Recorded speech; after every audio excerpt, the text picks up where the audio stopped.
So, thank you very much for taking the time to talk to me today. Delighted to be here. Thank you for coming. Oh, no, absolute pleasure. So obviously you've been announced today as the presenter for the BAFTA Games Awards. I know, I can't quite believe it either. So, how did that happen? Yeah, well, I think over the last few years, I've done various sort of video gamesy things, and I know a few kind of indie dev folks and whatnot. And I think it's just sort of in the ether that Rufus quite likes video games, and Dara O'Brien is unavailable. Oh, so okay. who shall we have to host these awards? Let's ask him, at which point I went, yes, I do want to do that, yes, thank you. So here I am. Excellent. So you're obviously well known for liking Mario Kart. Yes. What other games do you like to play then, other than Mario Kart? Well, I mean, it used to be whole weekends in shared houses with my male friends, just playing one thing ad infinitum. And my abiding video game memory was that one guy nicked a projector from work. We plugged in Dance Dance Revolution and bought those like plastic mats that you could staple to the ground. Because we lived in a shared flat, we didn't really care. So we nailed these things to the ground. And had a Dance Dance Revolution marathon over a New Year's Eve. Wow. And it was just us drinking really heavily, but sweating. I mean, none of us were fit or in shape or anything, but it started off with us all, in the standard outfits of hoodies and T-shirts and jeans. And by the end of it, it was just 4 young men and 1 young lady stripped down to their underwear, sweating and wheezing, playing Dance Dance Revolution. So back in those days, we used to play a lot of video games for long periods of time. My life is not that now. My life is 2 small children. So the opportunity to kind of really get stuck into, a huge sandbox game or a AAA title, it just doesn't really come up anymore. So the stuff that I tend to play tends to be a lot of portable stuff, a few bits and pieces on the PS Vita and on the Nintendo 3DS. But truth be told, mainly on the phone. Okay. Threes and Monument Valley, Hitman Go, all sorts of, just sort of small-scale things I can pick up, play quickly, put away and carry on. So how much of your Dance Dance Revolution experience was what made you win Strictly Come Dancing? I mean, honestly, that's probably the only time I have danced outside of TV dance competitions. I can only imagine. I have I am your little butterfly to thank for my ongoing dance career success. Well, obviously, if the whole acting and comedian thing doesn't work out for you, then Yeah. you've got the dancing. Well, yeah, fingers crossed. Fingers crossed the Bolshoi are listening. There you go. We will obviously be speaking to them on your behalf. Thank you, Huffington, thank you. So I was going to ask you if the moustache was going to make a return. Clearly it has. How much effort does that take? Oh, well, I like to put in 2 or 3 hours a day of sitting in a chair just thinking heavily about my chin and wincing. Good, good. It's a weird thing that people say, what tips have you got for... It's like, don't shave. It's pretty much it. But I've recently come across a beard oil and moustache wax from a group of people called Captain Fawcett. And that stuff is luxurious. Makes the beard a little softer, a little easier to kind of comb and manage. And the wax is really just beeswax with a sort of a masculine pomade stirred through it. It's changed everything. I leave the house every day feeling like a Victorian gentleman. Excellent. Moving back to games. Sure. As otherwise I'll get told off. Okay, fine. Do you get to play many games with the children? Yeah, so that's been the nice thing is my son has just turned 7, and he for the last year we've mainly had the Wii U. That's been kind of the only thing that's been on, and there was the launch title that came with that was this. I'm trying to remember what it's called, like Wii Universe or something.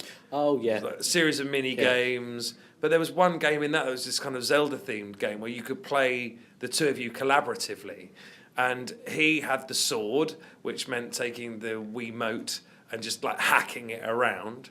And then I could be the archer, which meant I got the actual like little tablet control thing. I forget what they call that thing now, but the Wii U controller. Yeah. Just rolls off the tongue. That's it. But we did like campaign after campaign with that together and had a ball. And because we enjoyed that so much, and because he's only 6, he's not like, oh, I just don't feel my character's developed here, Dad. You know, it was just like, let me hit more monsters. We've played that a lot over the last year. I've had Mario Kart. He's sort of not really been that super into Mario Kart. But I think because he's 6 and it's basically a racing game and he's not going to win, and because he's not going to win, he finds that a bit harder. And if we're playing together, especially, I'm like, let me, your old dad, show you how this is going to go. You know? So probably a bit too competitive, Dad, and all of that. But for his birthday, for his 7th birthday, he was like, Minecraft. That's all I want. You don't have to get me anything else. I just want Minecraft. And so since then, really, it's been the only thing that's been on. So about 14 more years of quiet and silence for you then. That's, yeah, fingers crossed. If I can get my 3.5-year-old daughter into it, I'm going to go on holiday for 2 weeks. I think we won't even notice. Just leave some food. And I'm just going to hook up a sort of Domino's auto delivery and come back 2 weeks later, be fine. So you've done, obviously, stand-up comedian, you've done acting on TV and films, you've done theatre. Mm-hmm. What's your favourite? Well, the next one is probably the slightly bullshit answer. I like it. But it's true. I like the adventures of doing things, and the being asked to do something that you've not really done before, the working with new people, the meeting people that you're like, yeah, you get it, you're great at this, and then the being excited about seeing that, whatever that thing is, through to its end. So, yeah, I mean, you know, at the moment, I've got a couple of sort of small-scale project things that are cooking that might not really, amount to very much. But I'm working with this 16-piece big band, the London City Big Band, and we're writing our own, songs. Okay. Now, should that be anything? Maybe not. But might it lead to, we could be playing the Royal Albert Hall a year from now? Who knows? Who knows? Yeah. And it's that not knowing. It's the throwing it out there and trying to make it better and keeping it going. That's the really exciting thing. It's the adventure and the unknown. And to an extent, once I've started doing something long enough where I'm like, okay, I think I've got what this is now, that's when the fire starts burning of like, well, let's do the next thing. And even, bringing it back to video games, I've been having conversations on and off for the last couple of years with some friends of mine that are indie devs, and we've come up with various stories and plots for, what could be, lo-fi games and things like that. So, and board games and all sorts. So it's, a friend of mine came up with this philosophy of creation, which is in that slightly kind of post-God atheist malaise of what's it all about. The question actually doesn't have to be why. The question can be what. And that what is, what are you doing? What are you making? What are you putting out there? What hasn't existed before? What can you improve? And as long as you feel like you're creating, that is purpose enough. And I'm really swung by that. So, yeah, the next thing is always the most exciting thing. Any more thoughts on doing any more political stuff? Yeah, I mean, I suppose the thing about running for European Parliament, I was running 5th on the list for a minority party. And obviously the question is asked at that point, you're not really serious about this, are you?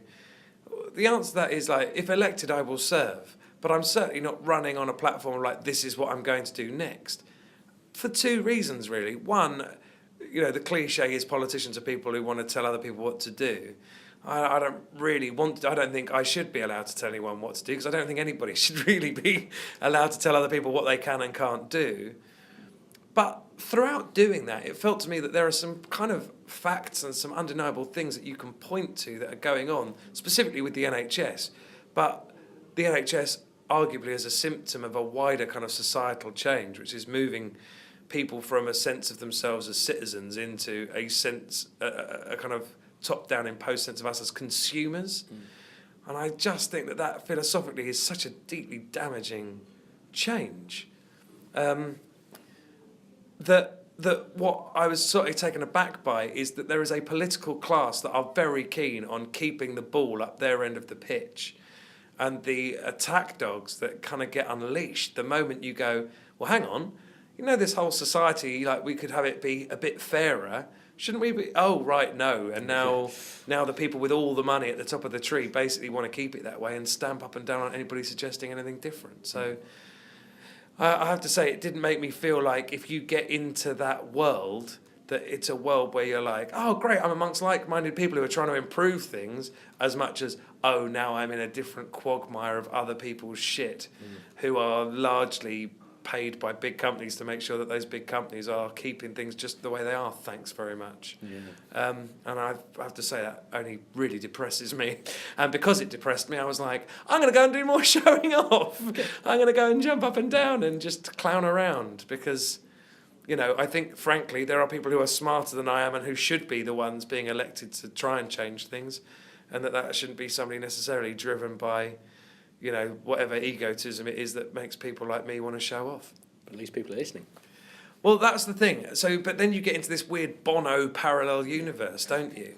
Is the fact that you've got some kind of platform, should you use that platform to try and highlight the things that are, you know, that as you perceive them are like flawed about what's going on? Because the facts are, you know, not to get too soapboxy about it, but that whole reason that there is a 99% and a 1% as a sort of established thing is like, there is a tiny, tiny number of people who are doing very, very well, and for everybody else it's going to hell. But because that top percentage are the ones who get to like define the nature of what is changing, they define it as being like, well, this is your only solution. Well, the facts are that if that 99% realised they were being done over and just came together to say no more, they're unstoppable. That is a irresistible force. And so the fact that, for whatever reasons, that irresistible force is stopped from forming just becomes so galling when you're looking at the absolute unfairness of the society that we're living in. The fact that a tax exile can say that this political party that was founded on the idea of making things fair for people would be a disaster for this country, what he's saying is it would be a disaster for people like me, who are this tiny 0.0000001 rarefied few in the, you know, the global picture. And I honestly don't understand how anybody can look at that and think, yeah, he's probably right. I like, there is nothing about that situation that adds up in my brain at all. And that's largely why I stopped doing stand-up, is because I can't make that funny. Yeah. I can't work out how to poke fun at that. I'm not a good enough comedian, essentially. Adam Bloom, very, very brilliant comedian, said, some comics will walk on stage and tell you 10 funny things. Oh, my vasectomy. Oh, my kid did this. Yeah, because those things are already funny. But a great comedian takes something that isn't funny and makes it fun and makes you laugh about it. And that was the point at which I was like, every time I sit down and try and write a joke, what I actually write is angry polemic. Oh dear. And so I need to stop that for a while, try and reconnect with the desire to make people laugh about something, and then maybe go back to it. But at the moment, it doesn't feel like that's what I can do. Things like, you know, the Games Awards or other things, you know, I can be funny about that stuff. But I just think with stand-up, it's sort of a privilege to have a room full of people's undivided attention. So you should take that opportunity to say something of worth. And all I've got to say of worth is angry shouting. And I don't really feel like I can ask people to pay money to come and hear that. Fair enough. Let's talk about Doctor Who. Please. I know you're a huge Doctor Who fan. Yes. I won't ask to see the tattoo. Okay. As long as you know it exists. Just in case it's anywhere that, you know, ladies present. Only on the arm. Oh, okay, that's good then. So what are your thoughts this year for Doctor Who then? I think it's been, well, I think as with all series of Doctor Who, if you've got 12 episodes, then 4 of them are going to be outstanding, 4 of them are going to be good, 4 of them you're going to be a bit less sure about. I think that it's always a bit tricky when you meet your new Doctor. There's got to be a fair bit of like, who's this character and how's he going to be? How's he going to perform? I think Stephen Moffat is largely brilliant. I think he's got a deeper, more profound understanding of the character and the history of the character than most people ever really give him much credit for. Everything I've read from him of late about talking about laying the foundation to there being a female Doctor have been really so smart. So smart. His point is that in the world of Doctor Who, there's nothing you can't do, apart from something that the audience is just not going to accept. And his point has been that 20 years ago, if you'd have said, should there be a female Doctor, to that, hardcore, it's no longer on TV, but we still love Doctor Who fan base, tables would have been turned over. And now he gets asked more and more and more, is there going to be a female Doctor? And when he asks roomfuls of people who here would like to see a female Doctor, the majority of hands go up. So if he'd have imposed a female Doctor 20 years ago, they'd have burnt the house down, and now people are expecting it to happen. So you have to sow the seeds and create a world in which that can change. And obviously we've had the Master now be Michelle Gomez. So it's the things that excite me most. Look, I think there are different types of Doctor Who fan. The thing that I love about Doctor Who is that it works essentially as parables. They're like Victorian morality plays. You've got the Doctor as this character who can do pretty much anything. So now we can create a world, and what this world is really the parameters of a sort of philosophical argument. And then we have these characters who are sort of totemic of, childish ambition or utter self-possession. And it's how do those conflicting emotions compete within that story? And basically the Doctor then holds everybody's hand through that and kind of gives what is sort of the best philosophical outcome of those things. So when people want details from me about the story, I mean, my memory is shot to bits anyway, but I will trip over names and details, and famously on TV did just that, But totally understandable why you did that. Well, yeah, I hope so. But it's not because I'm not a fan. It's just that the type of fan I am, I can't tell you the name of that planet they were on when they first met the face of Bo. Those aren't the things that I remember. What I remember is that the point of that story was, if you lived forever, is that a blessing or a curse? Yeah.